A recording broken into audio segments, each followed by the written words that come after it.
I have a confession to make. But first, I want you to make a little confession to me.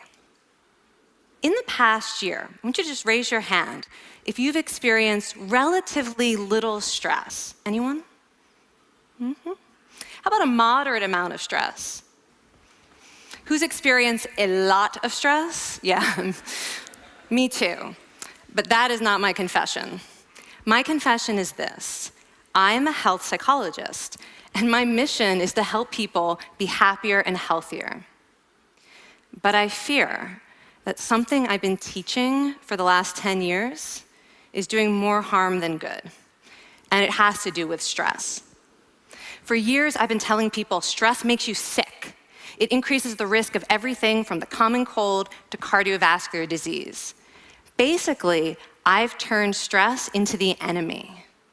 But I've changed my mind about stress.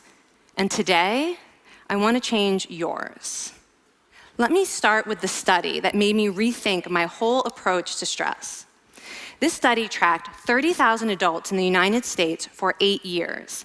And they started by asking people, how much stress have you experienced in the last year? They also asked, do you believe that stress is harmful for your health? And then they used public death records to find out who died. Okay, some bad news first. People who experienced a lot of stress in the previous year had a 43% increased risk of dying. But that was only true for the people who also believed that stress is harmful for your health. People who experienced a lot of stress but did not view stress as harmful were no more likely to die. In fact, they had the lowest risk of dying of anyone in the study, including people who had relatively little stress. Now, the researchers estimated that over the 8 years they were tracking deaths, 182,000 Americans died prematurely, not from stress, but from the belief that stress is bad for you. That is over 20,000 deaths a year. Now, if that estimate is correct, that would make believing stress is bad for you the 15th largest cause of death in the United States last year, killing more people than skin cancer, HIV, AIDS, and homicide. You can see why this study freaked me out. Here I've been spending so much energy telling people stress is bad for your health. So this study got me wondering, can changing how you think about stress make you healthier? And here the science says yes. When you change your mind about stress, you can change your body's response to stress. Now, to explain how this works, I want you all to pretend that you are participants in a study designed to stress you out. It's called the social stress test. You come into the laboratory, and you're told you have to give a 5-minute impromptu speech on your personal weaknesses to a panel of expert evaluators sitting right in front of you. And to make sure you feel the pressure, there are bright lights and a camera in your face, kind of like this. And the evaluators have been trained to give you discouraging nonverbal feedback, like this.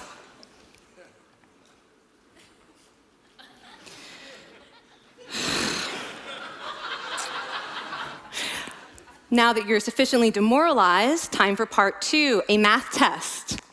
And unbeknownst to you, the experimenter has been trained to harass you during it. Now, we're gonna all do this together. It's gonna be fun, for me. Okay.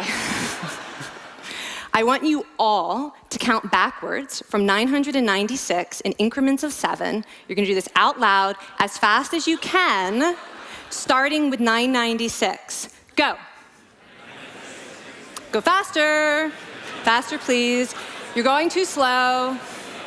Stop, stop, stop, stop. That guy made a mistake. We're gonna have to start all over again. You're not very good at this, are you? Okay, so you get the idea. Now, if you were actually in this study, you'd probably be a little stressed out. Your heart might be pounding, you might be breathing faster, maybe breaking out into a sweat.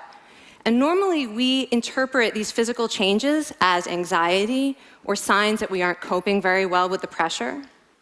But what if you viewed them instead as signs that your body was energized, was preparing you to meet this challenge?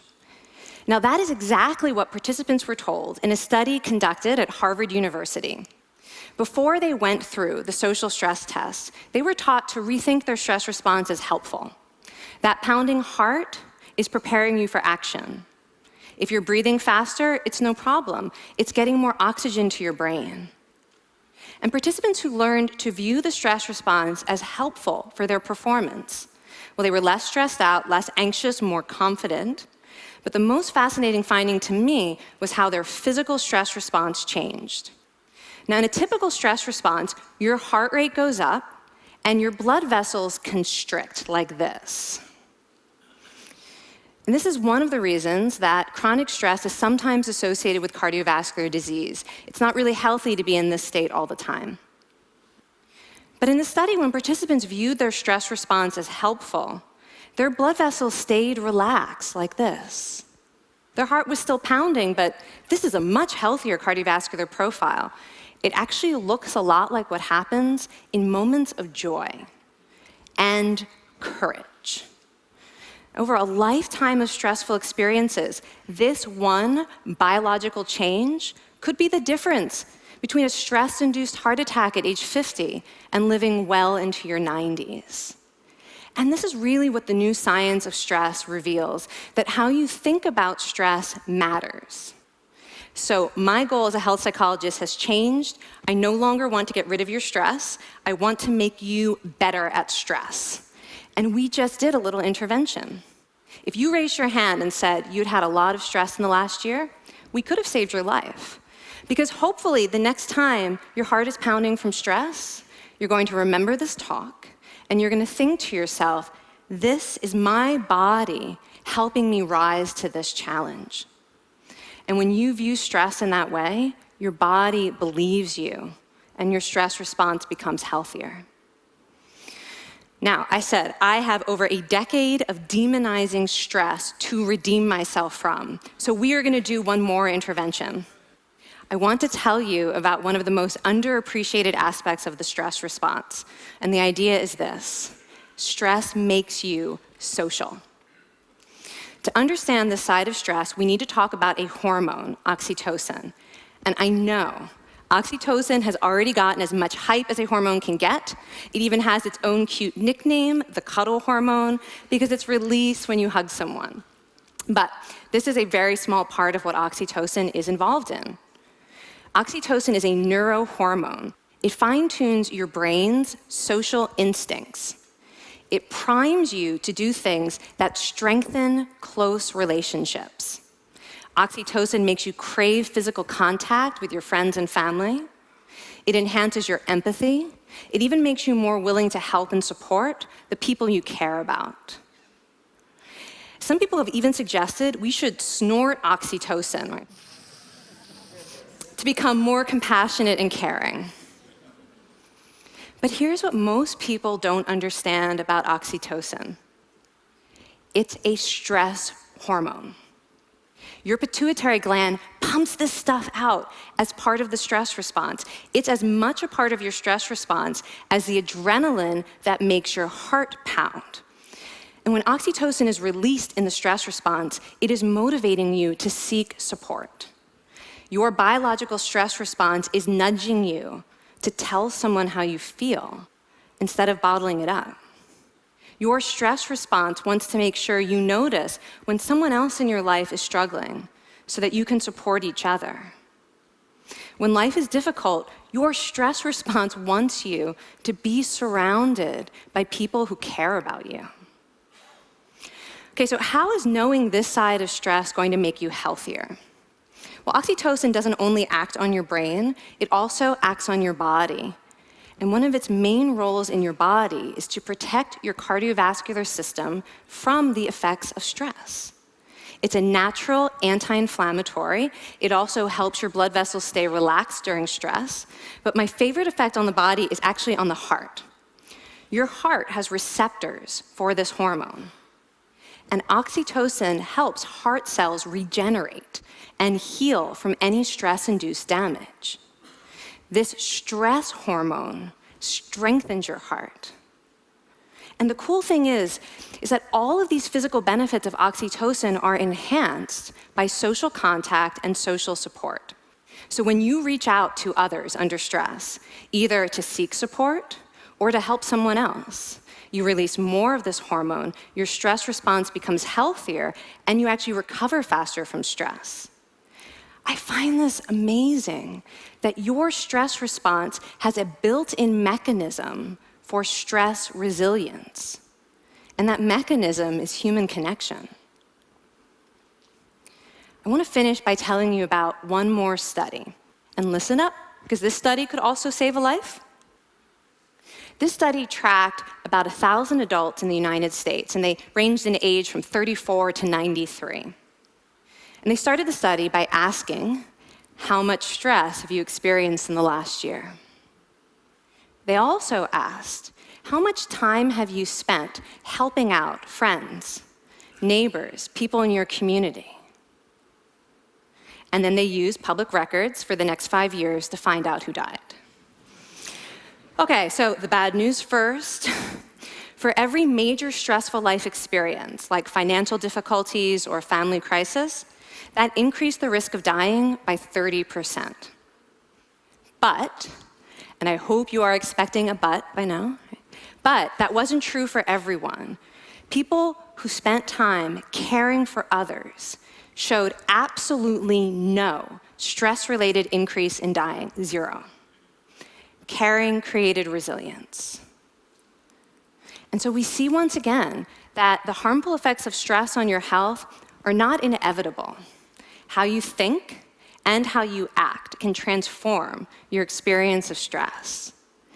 When you choose to view your stress response as helpful, you create the biology of courage.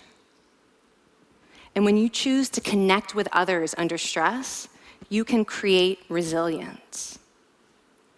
Now, I wouldn't necessarily ask for more stressful experiences in my life, but this science has given me a whole new appreciation for stress.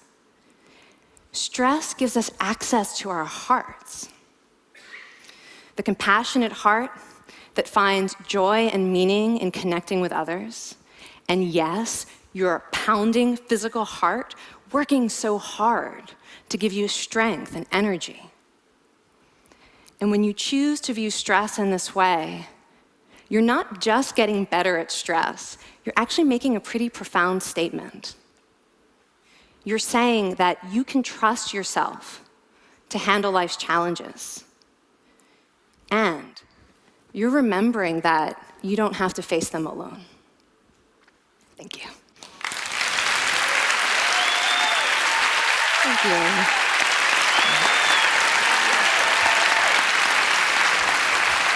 I mean, this is kind of amazing what you're telling us. It seems amazing to me that a belief about stress can make so much difference to someone's life expectancy. How would that extend to advice? Like if someone's making a lifestyle choice between, say, a stressful job and a non-stressful job, does it matter that which way they go, that it's equally wise to go for the stressful job so long as you believe that you can handle it in some sense? Yeah, and one thing we know for certain is that chasing meaning is better for your health than trying to avoid discomfort. And so I would say that's really the best way to make decisions, is go after what it is that creates meaning in your life, and then trust yourself to handle the stress that follows. Thank you so much, Kelly. Thank you. It's really cool.